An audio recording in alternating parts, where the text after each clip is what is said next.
Liberal Prime Minister is not worth the cost, the crime, or the corruption. But never would we have imagined how bad would things get.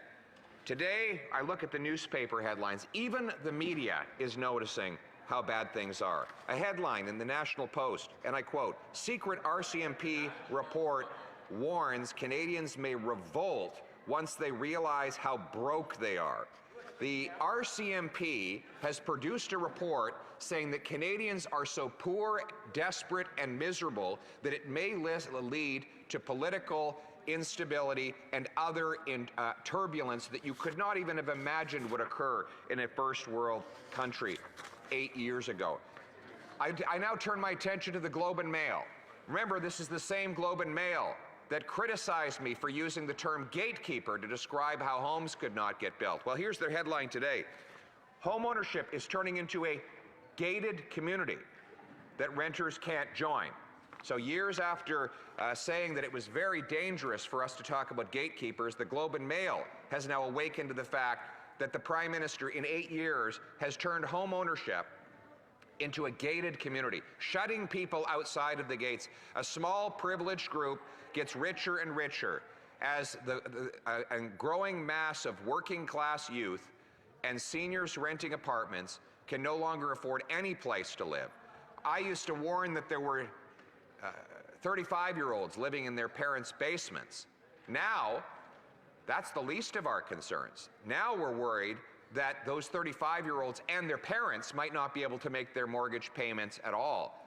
Defaults are rising rapidly. We have 35 homeless encampments in Halifax and similar encampments now in every major center in Canada. We have 2 million people lined up at food banks in scenes that are reminiscent of the Great Depression.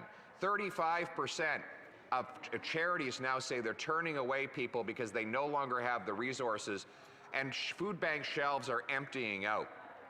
Then you have people who are eating out of garbage cans.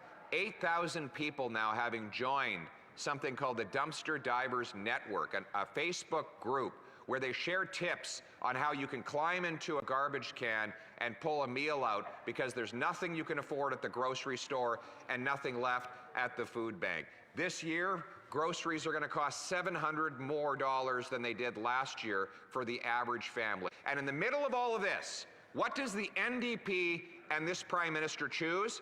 To raise taxes. Raise taxes on food and fuel, on heat and homes. Raise taxes on all the materials that go into building a home, which will raise taxes on all who buy the home. Raise taxes on heating that home. Raise taxes on the gas and diesel needed to get to work to earn a paycheck to make payments on that home. And raise taxes on the farmers who make the food, the truckers who ship the food, the grocers who sell the food, and therefore all who buy the food, as if the desperation were not bad enough. And this in light of all the evidence that has come out that now 60% of Canadians are paying more in carbon tax than they get back in rebates. A fact that I have read into this record time and time again, a fact that the Prime Minister continues to attempt to hide from, a fact that the Parliamentary Budget Officer just testified to, and a fact that we did not need all of those accurate calculations to know, because every single person who's opening their empty fridge to wonder how they're going to feed their kids already knew that fact was real. Madam Speaker, we cannot in good conscience stand by while this Prime Minister imposes more misery and suffering on the Canadian people.